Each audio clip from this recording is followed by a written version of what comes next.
How you doing, everybody? Welcome to my channel. This is You Too Can Be Great. This looks like it was Love and Hip Hop season 12 episode 14 finale, because at the end of the episode we saw the little summary of where their life is at, like we do see in Real Housewives of Atlanta or the Real Housewives franchise. So this is the review for the episode that did this week, and I know I'm kind of behind on a lot of things, but bear with me. Y'all know why. But let's get into it, because I titled this a Side Chick Crew, because that's what it seemed to be all about, is that Love and Hip Hop is almost the franchise to me.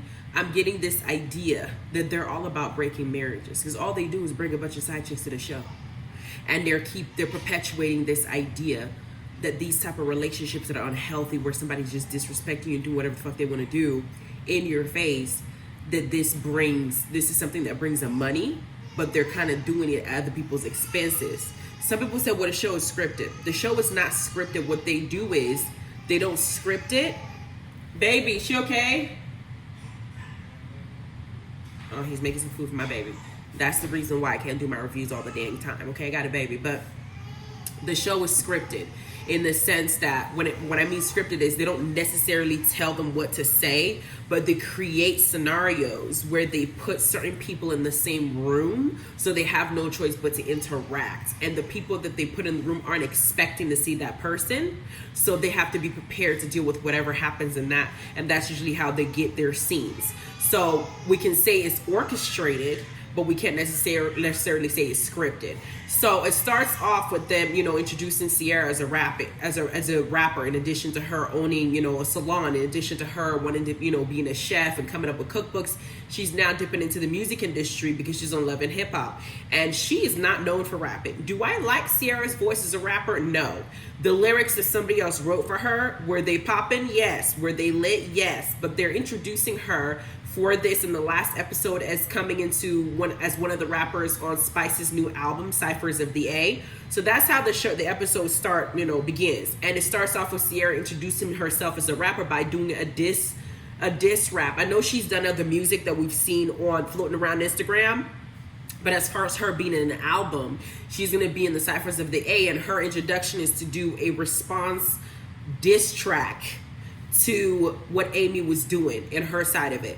Do I think that this is a great way to, to come out as a rapper if that's the career field she's trying to use? No, hell no. No, I don't think it's a good way for her to come out, because it looks petty. It looks like you're not really taking the business serious. Most well-to-do rappers that we know of don't invest their time until they've really become known rappers doing diss tracks, okay? They don't really come out that way. Maybe it might be a one-hit wonder, but I don't know what she's going for, whether it's a long run, like what she's going for. But we get to Kirk and Rasheeda, and Lord, every time they show Rasheeda on camera and Kirk shows up, my heart just goes out to her. I don't know. I don't think I'm ever going to be as strong as her ever in my entire life. She's stronger than everybody. She might be stronger than the Lord. I mean, we still wait for Jesus to come back, but the level of forgiveness that she has when this man keeps doing some messed up stuff in her face, when they've invested 25 years in marriage, I don't like how he moves. I almost feel like he's taking advantage of the fact that they have been married for so long, that he thinks, okay, well, whatever the fuck I do, we've been married for so long, so it is what it is. Either she needs to figure out another way. I can't tell her what to do, but I feel for her. And every time I see his little earrings and his face, all I remember is, K. Michelle's voice in my head talking about Kirk and his 3 earrings, and it just irritates me, because I feel like whenever he's around her, what he does to her, you can see the pain in her face. We can all see the pain in her face, and his description and his explanations just don't make sense, because he never actually wants to take accountability. She's asking him, well, what's the deal with the text messages? And this dumb self is saying, well, I'm all about energy. So, I deleted them because the energy was just bad. No, you deleted them because you looked guilty. And you're talking to her as if she's dumb. And I don't know if it's because the cameras are rolling, that Rasheeda's not really trying to clock some of the things he's saying. She just wants to say, we've had so many good times. We've had a lot of good times. Those good times should not make it okay for you to do what you're doing now. I don't give a damn. How many good times you have does not give you a right to hurt me. If you want me to treat you right, you got to treat me right. That's what Kirk needs to understand. Because what he's doing, it's not like it's private and they're dealing with it privately behind closed doors. This is a nationally televised show. And every time he puts her on here, the pain is a little different. Y'all saw what happened with Beyonce and Jay-Z.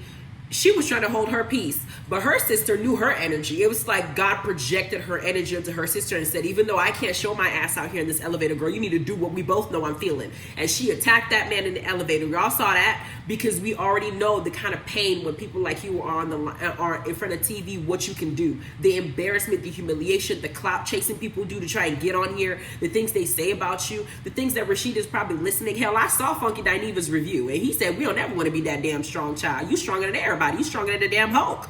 And we don't ever want to be that strong. It's almost a way of showing her as looking like she's weak. And you're making her look that way because you keep doing dumb shit. Even though I know she's also considering the whole family as a whole, what your ass ain't doing when you do all the stuff that you're doing.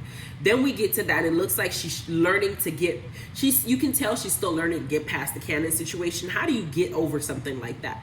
But for her to get it to the point to where, she's at least, willing to hear him, or I don't even think she needs to hear him, because everything that comes out of his mouth is just dumb. But if she's willing to forgive him, that's okay. It's her choice. But anything that comes out of her mouth just sounds like crap to me. It sounds like crap, and it sounds like a rehearsed nonsense. It's like you think everybody, if you say some dumb stuff enough out loud, you think people are going to believe it, which we still sounds dumb. That's what Kirk reminds me of. Then we have Khaotic and Bambi talking, and Bambi talks about how Amy's basically doing her nonsense, looking for attention. And we're discussing, what's the situation between Khaotic and Scrappy and why there's smoke there. And Khaotic says that he took Scrappy's name off the YouTube channel, and Scrappy's being petty and angry about it. But at the end of the day, Khaotic has already expressed to us, the viewers, that he's experiencing the same annoyance and anger and behavior that Bambi, who was married to him, also told us that she used to experience with him. He does a lot of talking. The action behind the words is very minimal. Khaotic is like, I'm the one putting money behind this. I'm the one doing everything. His name is just there. And he's getting credibility for something he's not doing. And I'm not finna do that, because you're not valuing our friendship. So you're just eating off of me, but you ain't putting in any work. That's what that is. And in the previous episode, which I didn't review, but he said, Khaotic was very clear that Scrappy is all talk, and the action behind it is very different. And that Scrappy does not take accountability. He doesn't take responsibility. Nothing is ever his fault. And when he says he's really okay with things, he's not okay with things. He behaved like an emotionally immature child. That's what he does. And that's what you get from being raised by Mama D.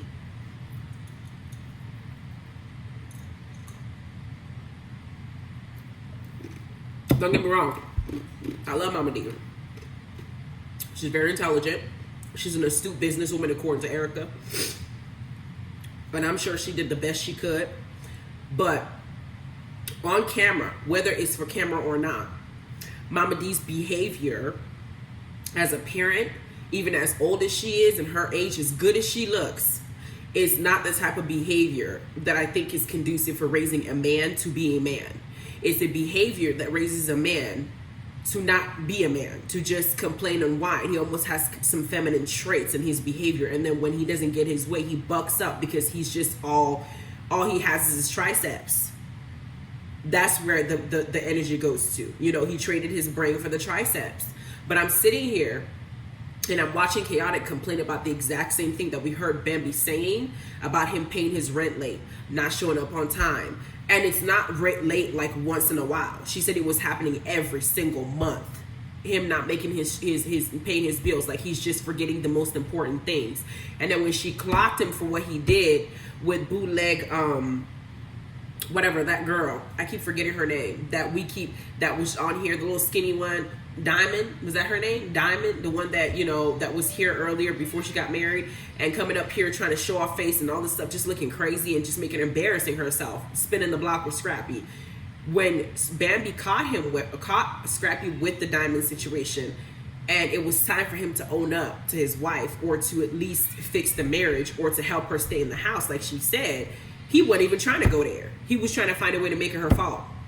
And it's the same situation that you're seeing now play out with Scrappy and Chaotic. He's not taking accountability for what he's doing. And that's what Chaotic says. The man don't take accountability for nothing. Nothing is ever his damn fault. He goes to his mama and cries. His mama tell him, you ain't do nothing wrong. A man who goes to the mom and the mom doesn't tell you that you messed up, and they just tell you what you want to hear, that man doesn't ever fully mature. Ever.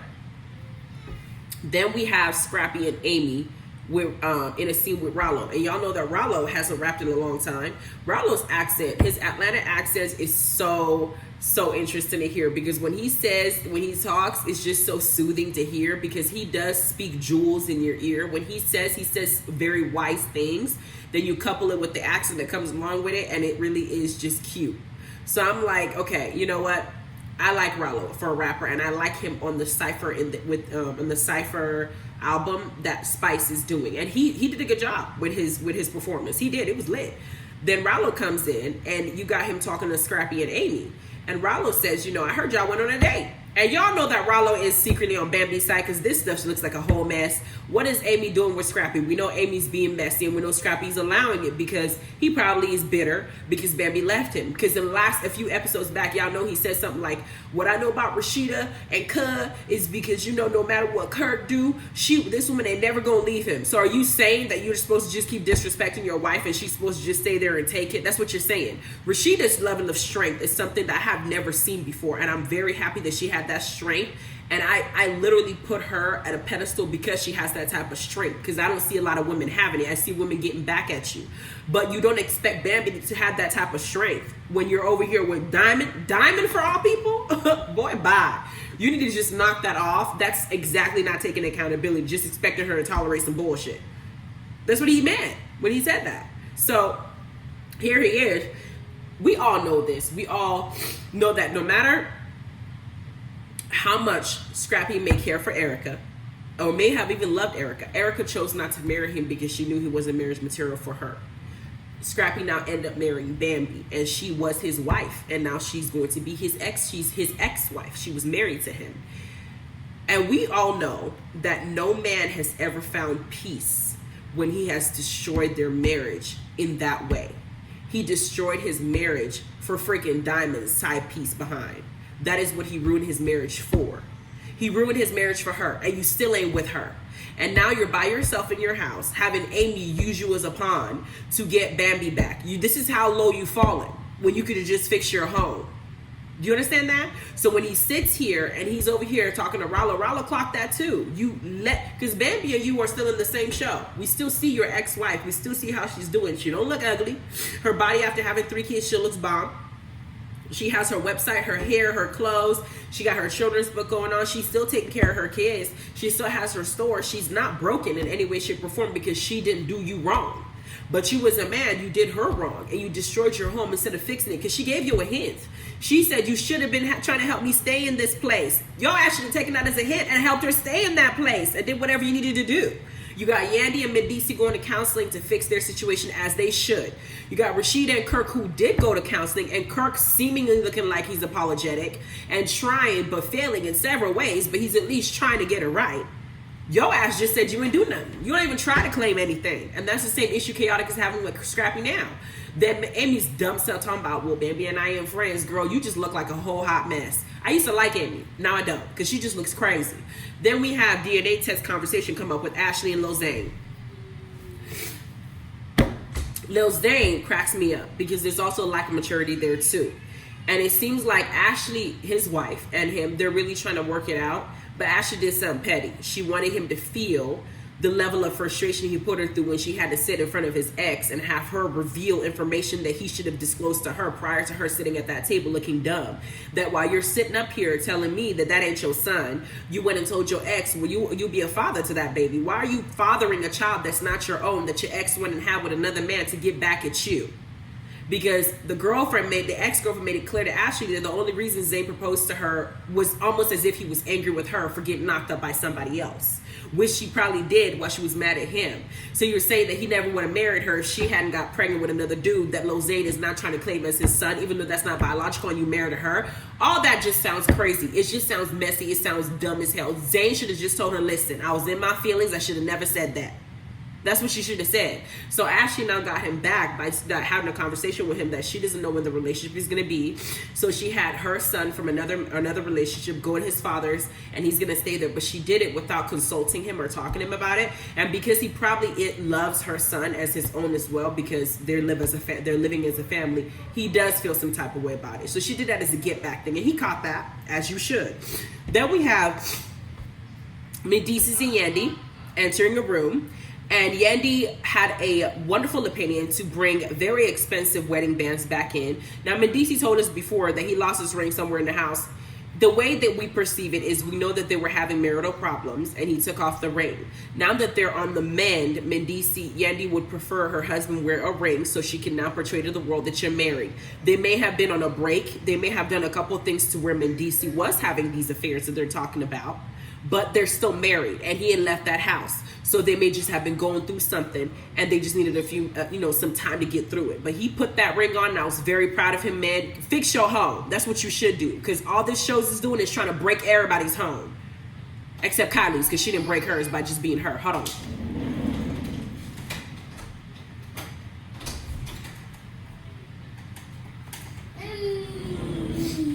Now, we get to the Cipher concert that they're having. All the performances that they did were great. Rallo's performance was amazing. Rasheeda's performance was good. Shekinah, I didn't know, could rap like that, but her performance was great. Then we had Bambi's performance was good. Scrappy's performance was lit. Chaotic's performance was lit. Loze's performance was great. Everybody performed very well. Erica Banks did great too. Everybody did great. However, before the performance happens, we got Rasheeda and Kirk showing up on time to the concert. And of course, the producers set this up well, because here comes Jasmine with one of her aspiring side chicks walking in, and you can quickly look at Rasheeda and see that this makes her uncomfortable. Rasheeda is still healing from everything, and everybody who looks at her can see it whenever Kirk's in the room and Jasmine's there, is that there's a level of discomfort there. This is somebody that your husband had a full-blown affair with on national television, and Jasmine is still trying to portray herself as if she didn't do nothing wrong, and you're gonna have to sit across from her knowing that she has a baby by your husband. And what Jasmine needs to understand is she had a baby by a married man. What are you gonna tell your son when he grows up about your character and what you chose to do as a person, bringing him into this world as what would categorically be said as a bastard? I mean, I'm just saying, the scarlet letter thing would be what she would have to be wearing in the olden days, okay? But she comes in, and Rasheeda now says, I don't want to be a part of this conversation between her and Kirk and Jasmine. They need to figure out this whole situation with Cannon. She gets up and she goes because she got to prepare to perform. Jasmine says some stupid, ignorant nonsense talking about, see, she can't face me, or she can't even face her. I said, you have a very like an imagined deflated importance in your head. Why is it that you expect the wife whose husband you were screwing on the side to want to face you? What does she have to face you for? You were the one who did something in the wrong. You need to stop this reverse psychology nonsense that Jasmine is doing because she feels bad within herself. It's not working, and I'm not buying it. Why would she need to face you? What does she need to face you for? She didn't do anything to you, girl. She did nothing to you. You knew the circumstances. Me, you, and the Lord knew that Kirk was married to Rasheeda. We didn't know for years, because this is season 12. You chose to do what you did because you thought that you believed his nonsense and thought that he would leave his wife for you like a dummy. I don't know what was going on in you for you to think that, but you did. And now you're looking at the innocent bystander who got hit by both your actions, with Kirk holding the bulk of the responsibility because he was the married husband who chose to now, I guess, hit on you. But what does she have to say to you? She didn't make a baby with you.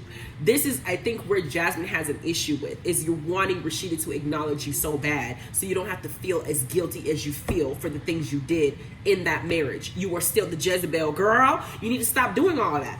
Then we have Kirk and her, I guess, decide on TV about on a child support amount, saying he'll drop the paper, and I guess to get his name on Cannon's birth certificate and stuff like that for his rights, whatnot. They just discuss it right then and there. Kirk now decides to tell her, I took back the fact that I said you came to the door naked, which we knew was a lie, which also further puts him at guilt that you said all that, so she doesn't say that what you did was what you did. This is what I'm talking about. Kirk always shows his hand. Why would you feel the need to go to her and say you take that back so she can now take back what she said as if it wasn't true? Why would you say it in the first place? That means you knew you were telling a lie to begin with. And you were trying to cover yourself, so when she now told something, you thought it would... Like, Kirk, you are still... Kirk, oh my God, I think at some point, Rasheeda, even if it's 25 years, you might have to look at that man and redefine the relationship to where you get to do what you need to do too, with whoever. Because this is just getting too much. He needs to feel it too. He needs to feel it to that extent. And he needs to feel it. And if somebody else comes and swoops your ass up because they treat you better, so be it. Because this is just I can't. He just keeps doing dumb stuff after dumb stuff. You should just left that alone. Now you just look more crazy than you did before. Then we have the performance, and after we get to Sierra's performance, because they all perform, then we get to Sierra's performance. Sierra now says, immediately before she starts her rapping, as an inexperienced rapper, she said, Amy, this is for you, babe. And she goes in, and when she's done rapping, she now throws an extra sauce in there about him screwing Bambi's ex-husband. Now Scrappy feels embarrassed because now there's a whole audience there, not just the little people that were on the side when they were, practicing their concert. They're practicing what they were gonna do. So I'm sitting up here, and I'm like, ugh. Okay. So Scrappy now does what he always does. I don't know what's going on. What going on? My name has been called and I don't know what's going on. What going on? Like, what's going on, bro? Like, what's going on? G, what's going on, Jack? I didn't know I was in this mess this whole time that Amy has been dating me on the side and, talking about how the stuff that she wants to be with me and talk about how handsome she was looking at me with her side eye and talking about how, her and Bambi aren't cool no more so I'm in her DMs, but I don't know what's going on. Even though Khaotic already told me that I'm no longer in the YouTube channel because, I wasn't really pulling my own weight and because I'm still walking around salty and everything like that. I don't know why they'll make a diss track about me, I don't know what's going on. They'll just put my name and stuff. I know stuff about them too. You are not that oblivious. Stop making up new realities in your head. You're the reason this is happening. Okay? But he does that. He gets angry now because now it's the audience watching. He looks embarrassed. That's the only reason why Scrappy reacts is when it affects him. He doesn't react when it affects other people because he lacks empathy. So he now sits here and he's reacting. He goes after Khaotic, but he goes very aggressive. Let me talk to you. Can I talk to you for a minute? And Khaotic, Khaotic will fight too. Khaotic now responds like, yo, you don't touch me like that. Don't come at me like that. I'm grown just like you. I may be funny, but we can get down. We can get in the paint. That's what Khaotic was saying. The crowd now goes crazy. They have to end the concert. They're pulling them out.